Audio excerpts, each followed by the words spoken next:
Welcome students.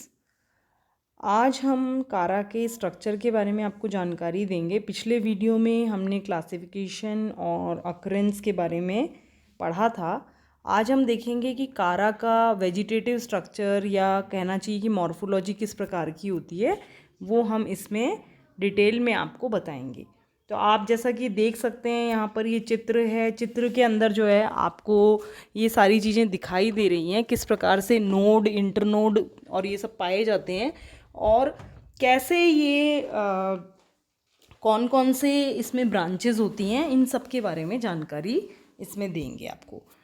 सबसे पहले हम डिस्क्राइब करते हैं, आपको बताते हैं राइजॉइड्स के बारे में। आप ये चित्र में देख सकते हैं, ये राइजॉइड्स हैं जो कि प्लांट के बिल्कुल बेस पे पाए जाते हैं। जिस प्रकार से जो एंजियोस्पर्मिक प्लांट हैं उनमें आप रूट आपको देखने को मिलती है, उसी प्रकार से यहाँ पर राइजॉइड मिलते हैं। और राइजॉइड का कार्य बिल्कुल रूट के कार्य जैसा ही होता है, एब्जॉर्प्शन ऑफ वाटर जैसे होता है, उसी प्रकार से यहाँ पर भी उसका कार्य वही होता है। स्ट्रक्चर के बारे में अगर हम बात करते हैं तो राइजॉइड जो है थ्रेड लाइक होता है, बिल्कुल रेशे के जैसे होते हैं, वाइट कलर के होते हैं और मल्टी सेलुलर होते हैं, मतलब कि एक से अधिक सेल के बने हुए होते हैं। मल्टी सीरिएट होते हैं और ब्रांच्ड होते हैं। मल्टी सीरिएट से मतलब है कि जो सेल्स हैं वो एक के ऊपर एक लगे हुए होते हैं। ये देखिए, जैसे अगर आप ये सेल्स बनाएंगे तो एक के ऊपर एक इस तरीके से सेल्स लगे हुए हैं, मतलब एक ही लाइन के अंदर अगर आपको सेल्स दिखाई दे रहे हैं तो ये कहलाते हैं मल्टी सीरिएट, मल्टी सेलुलर यूनिसीरिएट टाइप। मतलब एक ही यूनी मतलब एक ही सीरियल में, एक ही सीरीज़ के अंदर अगर सेल लगे हुए हैं तो ये कहलाएंगे यूनिसीरिएट। ब्रांच्ड होते हैं ये।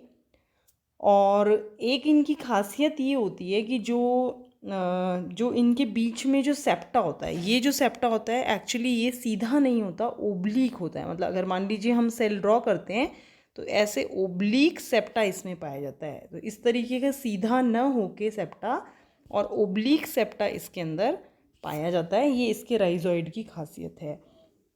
और ये डेवलप होते हैं either from the base of the plant body के बेस में, या फिर peripheral cells of the lower node of the main axis. मैं भी आपको बताऊंगी, हमने दो भागों में विभाजन बताया था आपको। एक तो मेन एक्सिस होता है इसमें, एक राइजॉइड होता है। तो मेन एक्सिस जो है वो विभाजित होता है नोड और इंटर नोड में। तो जो नोड्स होते हैं, जो नीचे की तरफ में, नीचे के हिस्से में प्लांट के नोड्स पाए जाते हैं, जो बेस पे नोड होते हैं, उन नोड में कुछ पेरिफेरल सेल होते हैं। पेरिफेरल सेल से मतलब है जो किनारे पे सेल्स पाए जाते हैं, उन सेल्स से भी राइजॉइड्स जो हैं वो निकलते हैं। तो राइजॉइड के बारे में हम लिख सकते हैं, क्या है राइजॉइड्स? राइजॉइड ऐसा स्ट्रक्चर है जो प्लांट के मेन एक्सिस के बेस पे लगा हुआ होता है। वाइट कलर के थ्रेड लाइक स्ट्रक्चर होता है, ये मल्टी सेलुलर होता है, यूनिसीरिएट होता है और ब्रांच्ड होता है। और जो सेप्टा पाए जाते हैं सेल्स के बीच में वो ओब्लिकली प्लेस्ड होते हैं। ये हो गया राइजॉइड के बारे में, जो कि आप यहाँ पर देख रहे हैं, ये राइजॉइड्स हैं। अब आते हैं हम मेन एक्सिस की बात करते हैं। ये आपका मेन एक्सिस है। अब एक मेन एक्सिस की बात करते हैं कि इस मेन एक्सिस में आपको किस प्रकार का स्ट्रक्चर दिखाई देगा। तो मेन एक्सिस जो है इरेक्ट होती है, मतलब बिल्कुल सीधी होती है, लॉन्ग होता है, ये लंबा होता है और ब्रांच्ड स्ट्रक्चर है। ये ब्रांचिंग आपको दिखाई जाएगी। और ये डिफ्रेंशिएटेड होता है नोड एंड इंटरनोड में। अगर आप चित्र में देखेंगे तो आप देखिए, ये एक नोड है, ये एक नोड है और बीच का जो हिस्सा है दिस इज इंटर नोड। अगर मेन एक्सिस पे बात करते हैं तो हर नोड के ऊपर आपको बहुत सारी ब्रांचेस दिखाई दे रही हैं। तो मेन एक्सिस जो है वो विभाजित है नोड और इंटर नोड के अंदर। अगर आप ये एक ब्रांच का ये सेक्शन आपको बताया है, एक ब्रांच बताई है, तो इसमें भी आप देखेंगे कि एक एक ये नोड आपको दिखाई दे रहा है। तो नोड इंटर नोड में विभाजन इसका होता है। तो सबसे पहले हम देखते हैं इंटर नोड क्या है और फिर हम देखेंगे नोड का स्ट्रक्चर कैसा होता है। तो मेन एक्सिस के दो पार्ट हो गए, node and inter node. Internode की अगर हम बात करते हैं तो दो प्रकार के सेल्स इंटरनोड में पाए जाते हैं। एक होता है एक्सियल सेल या इंटरनोडल सेल और दूसरा होता है कॉर्टिकल सेल। तो एक्सियल सेल जो होता है एक्सिस बनाता है एक तरीके से, तो बीच में पाया जाता है। एक्सियल सेल जो है वो बीच का, जैसे अगर आप ये देखेंगे ये एक इंटरनोड है, ये वाला हिस्सा ये नोड है, तो ये नोड है आपका इसमें। तो इंटरनोड वाला जो हिस्सा है उसमें आप देखेंगे एक सेंट्रल सिलेंड्रिकल सेल है या फिर एक्सियल सेल भी इसे कहा जाता है। और ये साइड में जो है थोड़े छोटे सेल्स हैं जिनको कि कॉर्टिकल सेल कहा जाता है। तो ये दो प्रकार के सेल पाए जाते हैं इंटरनोड में, axial cell and cortical cell. तो एक्सियल सेल जो है वो इलोंगेटेड सेंट्रल सिलेंड्रिकल सेल है। ये देखिए आपने यहाँ लिख भी रखा है, इलोंगेटेड है, लंबा है, एक ही है, ये सेंट्रल सेल है और सिलेंड्रिकल है। कॉर्टिकल सेल जो हैं वो इलोंगेटेड तो होते हैं लेकिन वो स्मॉलर होते हैं साइज़ में अगर हम कंपेयर करें एक्सियल सेल से, और वो एनशीथ्ड होते हैं या कॉर्टिकेटेड होते हैं as a layer on the outer surface of the axial cell. जो एक्सियल सेल जो सेंट्रल सेल बीच में मौजूद है उसके चारों तरफ ये लेयर का काम करते हैं, लेयर की तरह मौजूद होते हैं।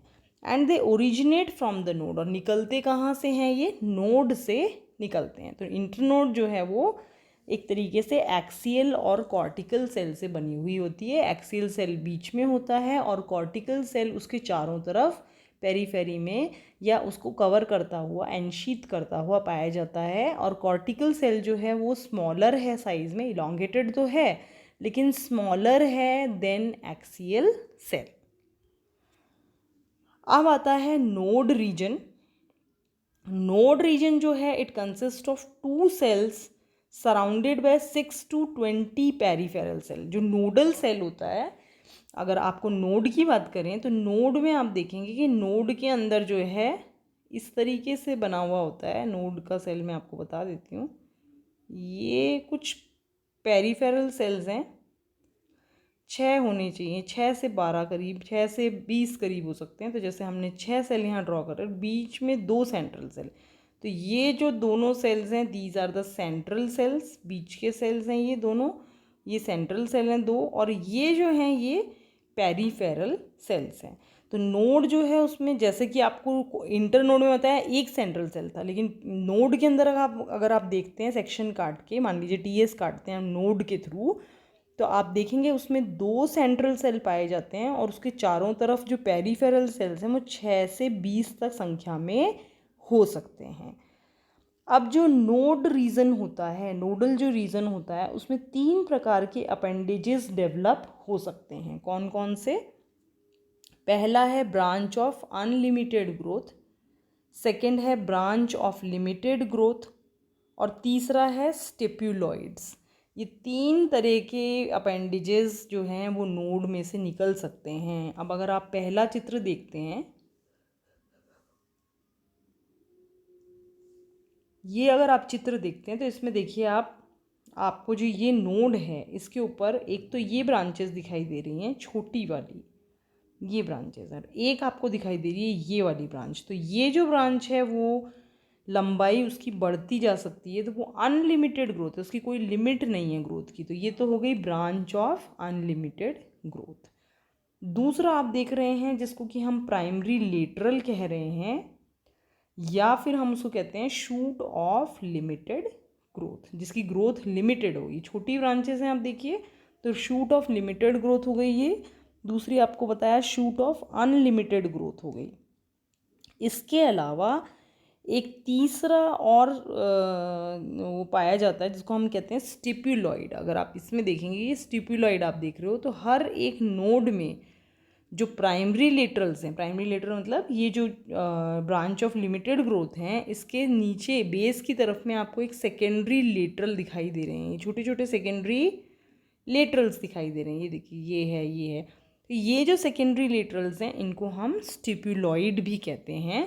तो ये आपको कहाँ नज़र आते हैं? ये भी आपको नोड पे नज़र आते हैं। और एक चीज़ और जो आपको नोड पे नज़र आती है वो है इसकी रिप्रोडक्टिव ऑर्गन्स। ये देखिए जो कि फीमेल रिप्रोडक्टिव ऑर्गन है, जो कि सिलेंड्रिकल होता है, जिसको कि हम न्यूक्यूल कहते हैं, न्यूक्यूल।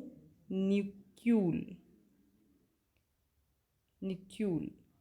और ये है आपका ग्लोब्यूल। तो ग्लोब्यूल न्यूक्यूल, ये हम बाद में आपको रिप्रोडक्टिव स्ट्रक्चर जब पढ़ाएंगे तब पढ़ाएंगे।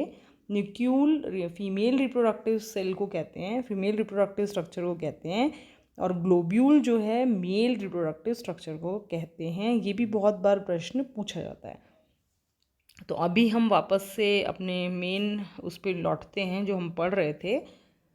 नोड हमने पढ़ा, नोड में हमने कहा ब्रांच ऑफ अनलिमिटेड ग्रोथ पाई जाती है, जिसको कि लॉन्ग लेटरल ब्रांच भी कहा जाता है या इसको एक्सिलरी ब्रांच भी कहा जाता है। ये जो भी ओल्डर नोड्स हैं उनसे निकलती हैं। और ये जो ब्रांच ऑफ अनलिमिटेड ग्रोथ हैं ये भी आगे जाके वापस से नोड और इंटर नोड में विभाजित रहती हैं। एक आपको बताया स्टिप्यूलॉइड। स्टिप्यूलॉइड जो है ये यूनिसेलुलर आउटग्रोथ्स हैं, मतलब एक एक ही सेल की बनी हुई ब्रांचेस जैसी हैं, और ये लोअर नोड्स में से निकलती हैं, जो कि जैसे ब्रांच ऑफ लिमिटेड ग्रोथ हैं वहाँ से ये निकलती हैं। आपको दिखाया भी था, ये देखिए चित्र में, कि ये जो ब्रांच ऑफ लिमिटेड ग्रोथ है या प्राइमरी लेटरल जिसको कहा जाता है, उन्हीं के बेस में से ये निकल रही हैं, और ये यूनिसेलुलर है, एक एक सेल की ही ये बनी हुई होती है, इनमें कोई विभाजन नहीं पाया जाता है। तो इस तरीके से ये स्टिप्यूलॉइड आपको दिखाई देता है। फिर है ब्रांच ऑफ लिमिटेड ग्रोथ। तो ब्रांच ऑफ लिमिटेड ग्रोथ जो है उसको प्राइमरी लेटरल भी कहा जाता है या ब्रांचलेट भी कहा जाता है, और ये करीब एक नोड पे 6 से 16 ब्रांचलेट तक डेवलप हो जाती है चक्र के रूप में, जो कि मेन एक्सेस का नोड है। जो मेन एक्सेस का नोड है उसमें चक्र के रूप में पाई जा सकती है। और ये 5 से 15 नोड जो है, it is also divided into 5 to 15 nodes and internode. Main axis पे पाई जा सकती है। या ब्रांच ऑफ अनलिमिटेड ग्रोथ, जो ब्रांच निकलती है मेन एक्सेस से वो भी नोड और इंटर नोड में विभाजित होती है, तो वहाँ पर भी 5 से लेकर 15 तक नोड और इंटर नोड आपको मिल सकते हैं। अब हर एक नोड जो है वो डेवलप करती है क्या, स्टिप्यूलॉइड के बारे में जो आपको बताया था, हेयर लाइक कुछ स्ट्रक्चर डेवलप करती है जिसको कि हम कहते हैं सेकेंडरी लेटरल या स्टेप्यूलॉइड्स। अब सेक्स ऑर्गन्स जो हैं आपको, फीमेल और मेल रिप्रोडक्टिव ऑर्गन जो मैंने आपको बताया, निक्यूल और ग्लोब्यूल, वो भी जो लोअर नोड्स हैं ब्रांचलेट्स की या जो प्राइमरी लेटरल्स की, उन नोड्स उनके उस पर सेक्स ऑर्गन्स पाए जाते हैं, मतलब उन नोड्स पे सेक्स ऑर्गन्स पाए जाते हैं। तो ये भी हम पढ़ेंगे, आपको बताएंगे ग्लोब्यूल और न्यूक्यूल के बारे में, जो कि एक रिप्रोडक्टिव स्ट्रक्चर है मेल और फीमेल। अब आते हैं हम सेल स्ट्रक्चर पे कारा के, कि अगर हम इंडिविजुअल सेल्स को देखें कि नोड पे किस प्रकार के सेल पाए जाते हैं और इंटर नोड पे किस प्रकार के सेल पाए जाते हैं। ये आपको बताया कि कारा एक मल्टी सेलुलर स्ट्रक्चर है, तो इसमें जो सेलुलर स्ट्रक्चर जो मिलता है, जो सेल कैसे बने हुए होते हैं, किस प्रकार के होते हैं, अगर उनकी स्टडी की जाए तो ऐसा पाया जाता है कि जो नोडल सेल है, मतलब जो नोड पे सेल मिलता है, वो छोटा होता है साइज़ में। ये देखिए, ये है नोडल सेल और ये है इंटर नोडल सेल। तो एक तो साइज़ में ही फ़र्क है, नोडल सेल जो है छोटा होता है, इंटर नोडल सेल बड़ा होता है या इलॉन्गेटेड होता है। तो ये नोडल सेल की हम बात कर रहे हैं, तो ये शॉर्ट होता है, यूनी न्यूक्लिएटेड होता है। ये देखिए न्यूक्लियस है ये, तो एक ही न्यूक्लियस पाया जाता है, यूनी न्यूक्लिएटेड होता है। साइटोप्लाज्म जो है वो डेंस है, ग्रैन्युलर है, इसमें आपको बहुत सारे क्लोरोप्लास्ट मिलेंगे, है ना। वैक्यूल्स आपको इसमें देखने को मिलते हैं, और जो क्लोरोप्लास्ट है उसमें कोई पायलिनोइड बॉडीज़ नहीं पाई जाती हैं। तो इस प्रकार का स्ट्रक्चर आपको यहाँ देखने को मिलता है। जबकि अगर आप इंटरनोड का सेल देखते हैं, तो इंटरनोडल सेल के अंदर आप देखेंगे सबसे बीच में आपको एक वैक्यूल जो है, वैक्यूल आपको सेंट्रल वैक्यूल जो है वो नज़र आता है, और उसके चारों तरफ जो है लार्ज सेंट्रल वैक्यूल है, बहुत सारी न्यूक्लियाइज हैं। वो नोडल सेल तो यूनी न्यूक्लिएट था, लेकिन यहाँ पर बहुत सारी न्यूक्लियाइज पाई जाती है, और क्लोरोप्लास्ट पाया जाता है बहुत सारा। और साइटोप्लाज्म जो है वो आउटर एक्टोप्लाज्म और इनर एंडोप्लाज्म में विभाजित होता है।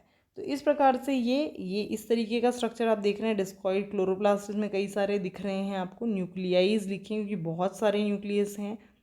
बीच में वैक्यूल पाया जाता है। तो इस प्रकार का स्ट्रक्चर जो है वो आपको यहाँ पर दिखाई देता है। तो ये एक तरीके से हमने पूरा का पूरा आपको सेल कारा के स्ट्रक्चर के बारे में जानकारी दी, जिसमें हमने मेन एक्सिस बताया नोड और इंटरनोड में विभाजित है। नोड का सेल किस प्रकार का होता है, इंटरनोड का सेल किस प्रकार का होता है, फिर नोडल एरिया में कैसे आपको बीच में जो है दो सेल सेंट्रल सेल मिलते हैं, चारों तरफ पेरिफेरल सेल मिलते हैं, किस प्रकार से इंटरनोडल एरिया के अंदर आपको जो है बीच में एक सेंट्रल सेल मिलता है जिसको एक्सियल सेल भी कहा जाता है, और चारों तरफ कॉर्टिकल सेल पाए जाते हैं।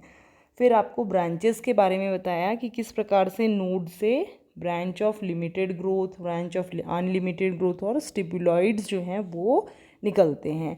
और हमने ये तो हो गया मेन एक्सेस, और फिर इसके बाद हमने राइजॉइड्स के बारे में भी सबसे पहले बात की थी। तो ये पूरा सारा एक कंप्लीट स्ट्रक्चर आपको बताता है कारा का। तो अगर आपको वेजिटेटिव स्ट्रक्चर के बारे में पूछा जाए, कारा पे प्रश्न अगर आता है, तो आपको ये सारा ही बताना पड़ेगा कि किस प्रकार से कारा में ब्रांचेस मिलती है नोड्स पे, वर्ल्स में, अनलिमिटेड ग्रोथ की, लिमिटेड ग्रोथ की, किस प्रकार से इंटर नोड का स्ट्रक्चर होता है, और किस प्रकार से जो है स्टिपुलॉइड्स प्रेजेंट होते हैं, किस प्रकार से रिप्रोडक्टिव स्ट्रक्चर जो है वो नोड पे पाए जाते हैं। आप इसको बुक से भी पढ़िए, कोई भी डाउट होता है आप पूछिए, और ये सारे जो वीडियोस हैं वो देखिए। मैं देख रही थी बहुत सारे स्टूडेंट्स जो हैं इनको नहीं देख रहे हैं वीडियोस को, तो आपसे निवेदन है कि आप इनको देखिए, और अगर चैनल सब्सक्राइब नहीं किया है उसे सब्सक्राइब करिए ताकि आपके पास नोटिफिकेशन जाए और आप सारे वीडियोस को देख पाएँ। Thank you so much.